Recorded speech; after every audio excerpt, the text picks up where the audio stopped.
Bien, capítulo 9. La carátula del capítulo 9 presenta una acusación formal. Son todos los gobiernos que hemos votado, del color que sea, del tipo que sea, que con sus gestiones han generado cada vez en este país una mayor cantidad de pobreza. Lo han hecho al reducir a la mínima expresión en relación al dólar el valor de la moneda de este país. Lo han hecho porque al realizar devaluaciones hacen que los sectores mayoritarios del país, los que no tienen actividades comerciales por las cuales ingresan dólares, los que no tienen ahorros en dólares, los que solo tienen recursos en la moneda original del Uruguay, ellos son los mayores perjudicados. Mientras que los que son integrantes del sector más rico de este país, el 10% claramente, eventualmente podríamos incorporar al 10% restante, hablar de un 20%, ellos se benefician.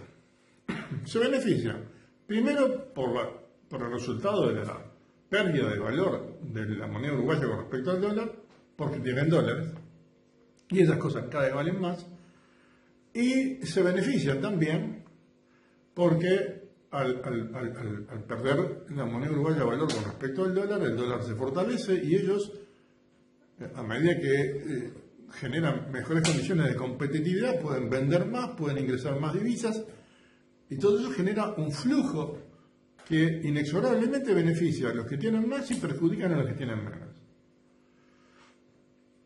Hemos hablado de esto en los capítulos anteriores por separado.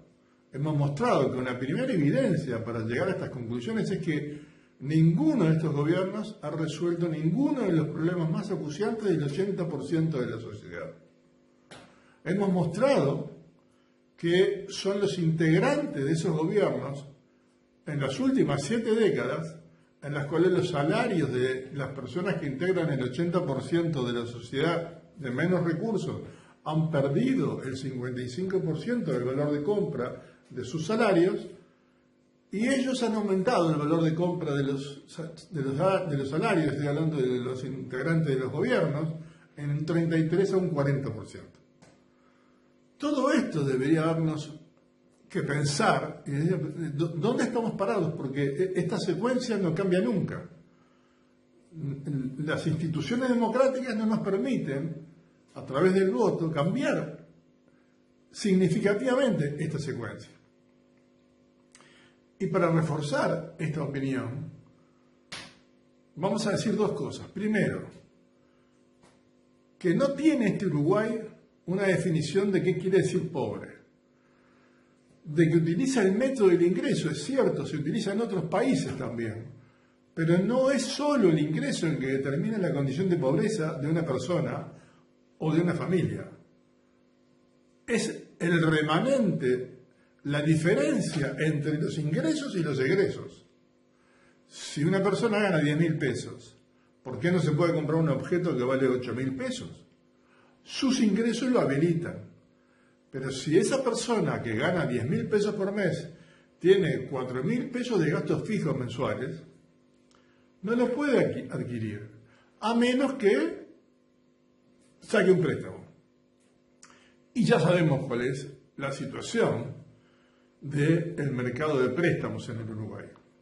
Más de 2 millones de uruguayos están permanentemente solicitando préstamos y más de 800.000 de esos 2 millones están declarados como deudores incobrables.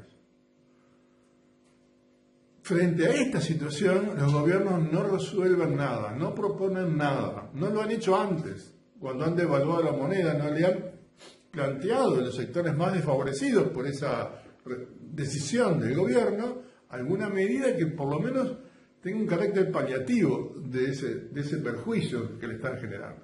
No lo han hecho nunca.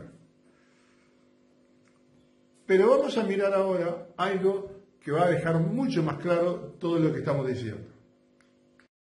La planilla que ahora estamos observando nos muestra la población uruguaya dividida en 10 deciles, cada uno obviamente con la misma cantidad de personas. Básicamente, si partimos de la base que la población uruguaya está formada por 3.400.000 habitantes, cada decil estará integrado por 340.000 personas. La primera columna que estamos viendo nos muestra qué porcentaje de la riqueza total accede, llega, le corresponde a cada decil. Lo que estamos viendo es que los primeros 3 deciles no tienen para sí ningún resultado positivo en cuanto a dineros que le correspondan respecto al criterio actual que se sigue para distribuir la riqueza total. Es decir, estamos hablando de una población de 1.020.000 personas que solamente pueden sobrevivir en base a los ingresos que generan en función de su actividad laboral. Una actividad laboral que está baja en términos generales y cuyos salarios además están devaluados un 55% en relación a lo que eran en el año 1957. Decididamente, en este 1.020.000 personas, hay muchas personas que con los criterios actuales estarían considerados como integrantes del sector de pobreza del país. El decil 4 recibe un 0,4% de la riqueza total, el 5 un 2, el 6 un 3,7, el 7 un 5,9, casi un 6. Observen que las diferencias en cuanto al porcentaje que le corresponde al decil 4, al 5, al 6 y al 7 son ínfimas. El 8, bueno, un poco más, nada significativo. El sector 9, el decil 9, tiene allí una diferencia del 6%, que es la mayor de todas, pero el decil 10 rompe los ojos. El decil 10, el 10% más rico de la población uruguaya se queda con el 63,1% de la riqueza total. Esto avala todo lo que venimos diciendo acerca de que las gestiones que llevan a cabo los gobiernos que votamos o que son dictatoriales favorecen a los sectores más ricos y perjudican a los sectores de menores recursos. Pero si miramos bien el decil 10 y vamos a lo que es la riqueza que pueden comprar, el decil 10 compra el 59,2% de la riqueza total. El 9 baja al 18,2%. El sector 8 al 10,4%, el 7 al 6%, el 6 al 3,8%, el 5 al 2% y el 4 al 0,4%. Y obviamente el decil 1, 2 y 3 no tienen capacidad para comprar riqueza. La riqueza heredada es del 72,3% para el 10% más rico. Observen que el decil 9, que es el que le sigue, tiene una riqueza heredada del 9,8%. Si vemos en relación a la vivienda heredada, el decil 10 tiene viviendas heredadas por un 67%, el decil 9, que es el que le sigue, tiene un 10,9%. Y en cuanto a los negocios heredados, el decil 10 tiene un 94,4% y el decil 9, que es el que le sigue, un 5%. Hay claramente una diferencia astronómica de recursos en favor al decil 10 en relación al resto de los deciles.